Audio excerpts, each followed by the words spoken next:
Que faire en cas de rejet de la Constitution à l'issue du référendum? Cette question, personne ne se la pose. Le CNT devra prévoir le cas de rejet majoritaire de la Constitution sous sa forme actuelle. On a beau vouloir minimiser le rôle des partis politiques dans les prises de décision dans notre pays, il est évident que si un nombre important de partis politiques rejettent le projet de constitution du CNT, le référendum sera un fiasco retentissant. Il faudra alors se poser la question, que faire alors? Que faire? La question est posée, il faut qu'on ait une réponse là-dessus. Depuis quelques jours, le Conseil national de transition s'efforce de présenter son projet de constitution aux diverses organisations sociopolitiques de la République de Guinée.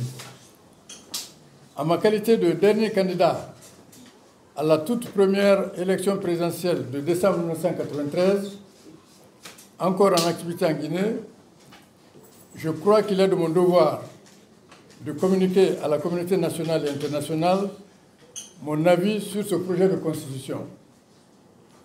Avant une étude approfondie de ce projet de constitution, je crois dès maintenant pouvoir formuler les critiques suivantes. Ces critiques se basent sur, en fait, la conférence de presse que le président du CNT a organisée avec la presse nationale et internationale pour présenter ce projet de constitution. De la nécessité d'un préambule, c'est le deuxième point. Les auteurs du projet de constitution de la République de Guinée semblent proposer au peuple de Guinée un projet de constitution qui relève de l'an 1 de la République de Guinée, c'est-à-dire octobre 1958, sans aucune considération pour les années antérieures. Le préambule devrait signaler ce que nous sommes aujourd'hui et où nous voulons aller demain. Or, l'État guinéen est dans sa 66e année d'existence. Il a déjà connu plusieurs constitutions ou lois fondamentales, d'où l'impérieuse nécessité, dans le préambule donc, d'évoquer dans un préambule les conditions de refondation de l'État guinéen selon le CNRD après sa prise de pouvoir le 5 septembre 2021. Il s'agit de rappeler dans ce préambule les garanties promises selon lesquelles ni le président de la transition, ni aucun membre du CNRD, du gouvernement et du CNT ne pourra être candidat aux diverses élections qui mettront fin à l'actuelle transition. Ces principes ont également été retenus par la CEDEAO, c'est la Communauté économique des États de l'Afrique de l'Ouest. Toute négligence de cette obligation devra être considérée comme une porte ouverte à la trahison des engagements initiaux des responsables de la transition. Tout le monde est témoin de ce qui est arrivé à l'équipe de Moussa Dadis Camara dans un cas semblable. Troisième point, de la discrimination sur la base de l'âge des candidats aux différentes élections et surtout à l'élection présidentielle. Le projet de constitution du CNT introduit une discrimination par l'âge des candidats, aussi bien pour les jeunes âgés de moins de 35 ans que pour les vieilles personnes âgées de plus de 80 ans. Cette discrimination est intolérable car elle retire aux citoyens la liberté de voter pour les candidats de leur choix. Le rôle d'une constitution n'est pas d'organiser une discrimination arbitraire et attentatoire aux droits fondamentaux des citoyens guinéens. Il faudra fixer des conditions draconiennes de santé mentale et physique, de probité morale, ainsi que d'autres conditions financières pour les candidatures aux différentes élections communales, municipales, législatives et présidentielles. Mais il faut laisser aux citoyennes et aux citoyens le libre choix en matière de candidature et d'élection. On ne fait pas une constitution pour régler les comptes. Quatrième point, de la candidature libre à l'élection présidentielle. En considérant les enquêtes minutieuses et exigeantes que le ministère de l'Administration du Territoire et de la Décentralisation, MATD, vient de mener sur les partis politiques en République de Guinée, on a l'impression que le CNT et le MATD ne se concertent nullement pas pour s'entendre sur le rôle des partis politiques en Guinée, en République de Guinée. Ainsi, la main gauche de l'État ne sait pas ce que fait la main droite. L'indépendance du législatif par rapport à l'exécutif peut être une de ces raisons. Avec les grands projets miniers qui sont en cours de réalisation dans notre pays, la candidature à l'élection présidentielle ne doit en aucun cas être autorisée pour des individus incontrôlables et incontrôlés. Même si certains partis politiques sont dirigés par des leaders à la recherche d'un poste de président d'organisation politique, ceux-ci finissent tout de même par agir sur le terrain et se faire connaître avec le temps. Mais un candidat libre, sorti de l'ombre du jour au lendemain, ne peut être comparable à un candidat présenté par un parti politique fonctionnant légalement et dans la durée. Avec l'autorisation des candidatures libres, notre pays sera livré à des groupes mafieux qui seront des chevaux de Troie, dociles et apatrides. Ce sera le meilleur moyen de chasser les investisseurs dont notre pays a un besoin vital. Cinquièmement, de la protection des biens de l'État et des biens privés contre l'appétit des gouvernants. L'intangibilité des frontières héritées du système colonial est le principe à ne pas toucher. Aucune modification du tracé des frontières de la République de Guinée ne devrait être autorisée sans un référendum préalable. En République de Guinée, les femmes et les hommes qui exercent une portion du pouvoir d'État se comportent souvent comme des hors-la-loi, d'où la nécessité de légiférer sur les limites des pouvoirs de nos gouvernants. Quelques exemples dans ce domaine. Petit A, le vol des rails de l'Office national des chemins de fer de Guinée, l'ONCFG, sur plus de 600 km entre Conakry et Kankan pour les vendre comme de la ferraille. La cupidité des proches du pouvoir devrait avoir des limites. Petit B, le vol organisé par le président de la République, Lansana Conté, de tous les équipements neufs de l'usine de jus de fruits de Foulaya à Kindia pour les vendre dans les rues de Conakry. Il s'agit ici de l'une des toutes premières usines privatisées des années 1985 et pour laquelle les investisseurs privés guinéens possédaient environ 85% des actions.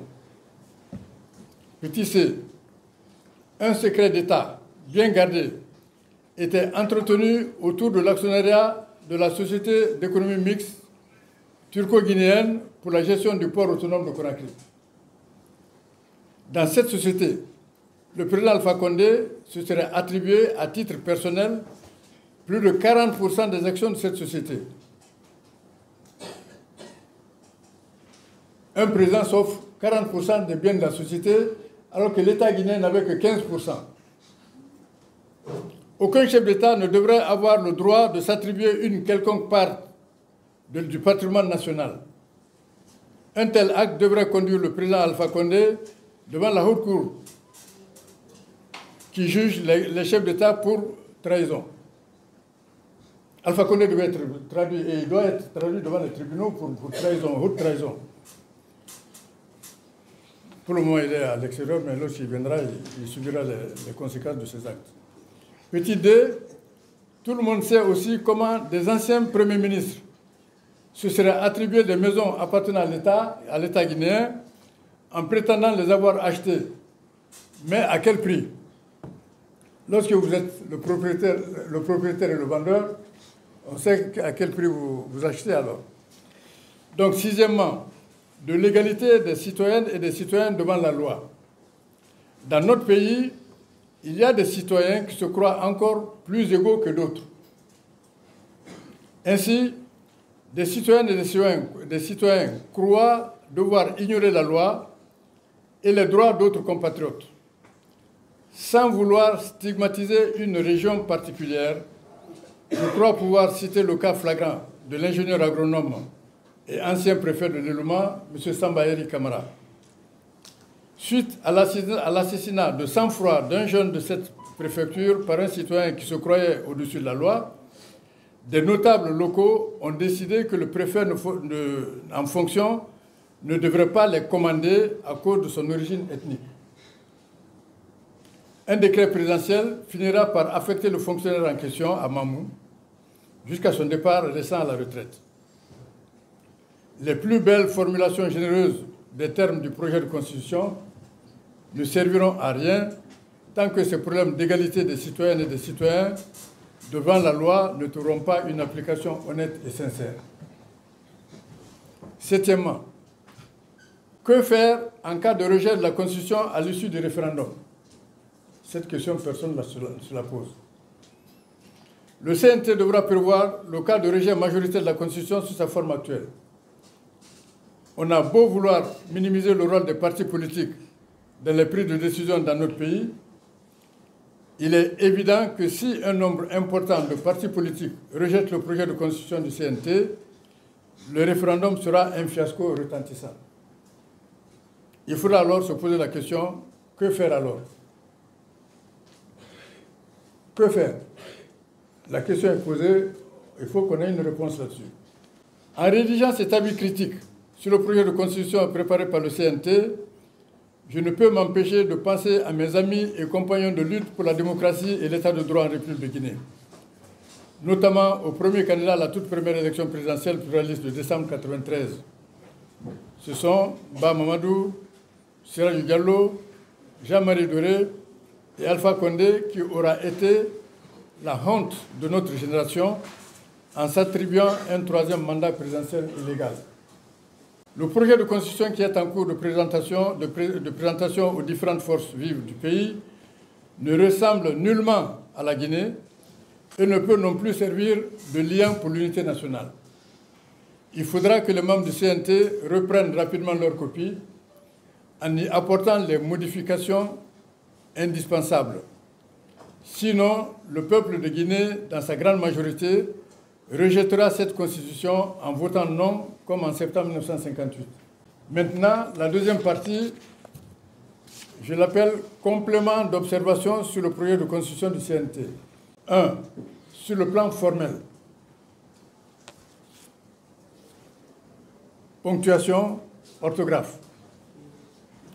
Petit a, dans l'article 10, oublie des mots jouir, notamment, et 2, l'assistance d'un avocat dans la langue qu'elle comprend. Évidemment, ces éléments sont difficiles à comprendre comme ça parce qu'il faut lire le texte et voir les corrections que j'y apporte. Petit b, dans l'article 13, préciser collectivement ou individuellement. Petit c, dans l'article 78, corriger la faute de frappe. Petit d, dans l'article 79, corriger le mot « do » dans « bien de l'État ». Vous savez, ces corrections sont pointueuses, mais il s'agit de la constitution du pays. Et c'est ce qui nous représente, c'est ce qui représente l'ensemble du pays dans le monde entier. Donc, on ne peut pas présenter des constitutions avec des fautes de grave, des fautes de frappe ou des fautes d'orthographe graves, qui ne nous ressemblent pas du tout. C'est comme s'il n'y avait pas de cadre guinéen qui puisse lire la Constitution et porter des corrections. Dans l'article 107, le mot « dans » est oublié dans l'expression « les matières définies dans l'article 115 ».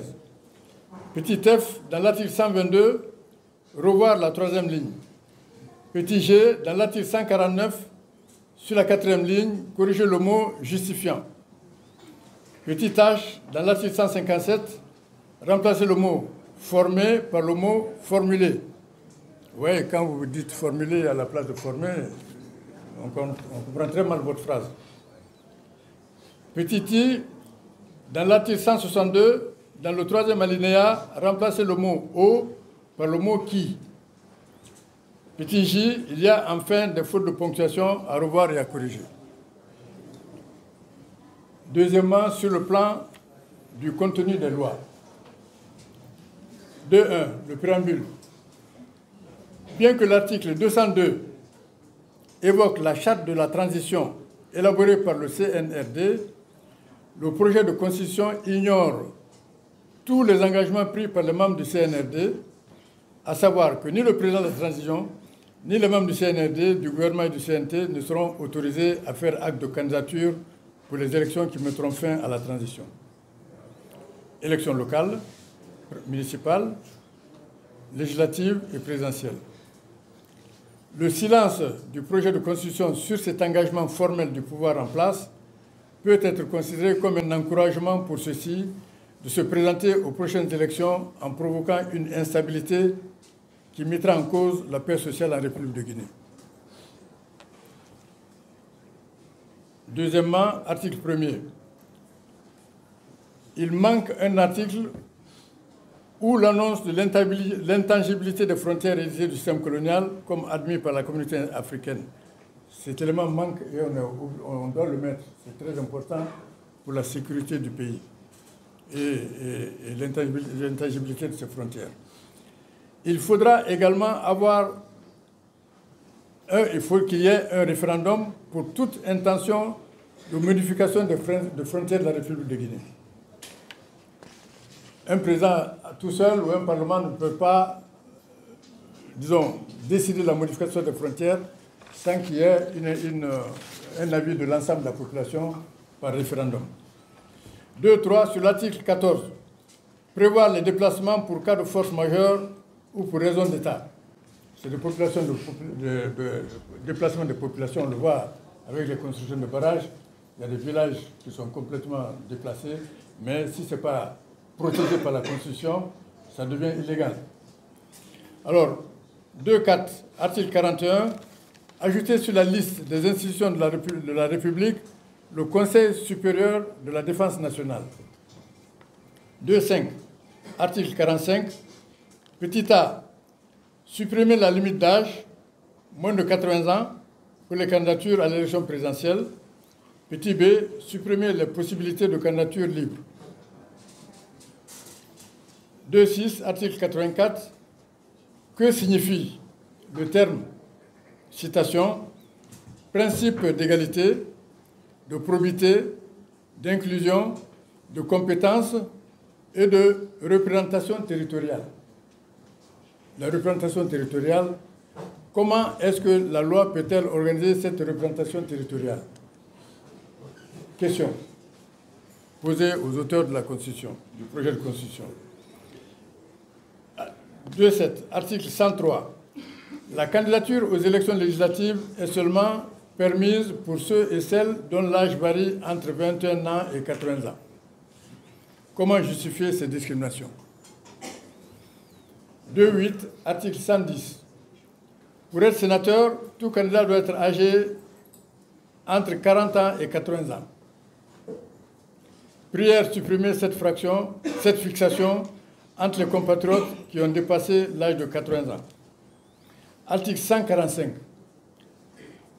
Pour la Cour constitutionnelle, il faut que le magistrat soit âgé de 45 ans au moins.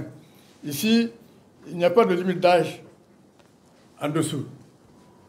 C'est-à-dire qu'il n'y a pas de limite d'âge au-delà de 80 ans. Donc, c'est un peu les critiques que je formule sur le projet de Constitution et la conclusion. En conclusion de cette analyse du projet de Constitution du CNT, je me concentrerai sur 2 sujets. Mais cela ne veut pas dire que les journalistes sont limités. Ils peuvent poser toutes les questions qu'ils veulent. Petit a, la négligence et ou l'oubli dans le préambule de l'engagement formel des membres du CNRD de ne pas être candidat aux différentes élections communales, législatives et présidentielles mettront fin à la transition. Ce silence complice est un appel du pied aux membres du CNRD pour se porter candidat à ces élections. Et cela pourra nous conduire au genre de massacres qui ont abouti à la condamnation de l'ancien président Moussa Dadis Camara et son équipe. Le peuple de Guinée n'acceptera aucun compromis boiteux sur ce sujet. Il faut que les membres du CNRD respectent leur engagement, sinon ils seront responsables de tout ce qui adviendra après. Petit b, il est regrettable de constater que les auteurs du projet de Constitution font une véritable fixation autour de l'âge de 80 ans. en éliminant toutes celles et tous ceux qui ont atteint cet âge dans toutes les élections, qu'elles soient locales, communales, législatives ou présidentielles, on tente de codifier une discrimination inacceptable du point de vue des droits humains. Ces droits humains sont impersonnels et ne connaissent pas de limite d'âge. Si le CNT ne supprime pas ces discriminations enfantines, arbitraires, pédantes et injustes dans le projet de constitution, cette question sera soumise à l'avis juridique du système des Nations Unies. Nous irons jusqu'aux Nations Unies pour porter plainte contre les auteurs contre ce texte-là, ce passage du projet de constitution. Car aucune loi ne peut supprimer des droits fondamentaux des citoyens du seul fait de leur âge. Faut-il rappeler une phrase célèbre du doyen Hampateba qui dit, citation, « Lorsqu'en Afrique, un vieillard meurt, c'est une bibliothèque qui brûle. » Mais pour Dr Dansa Kourouma et son équipe du Conseil national de transition, CNT, lorsque vous atteignez l'âge de 80 ans, vous êtes tout juste bon pour le cimetière et la poubelle de l'histoire.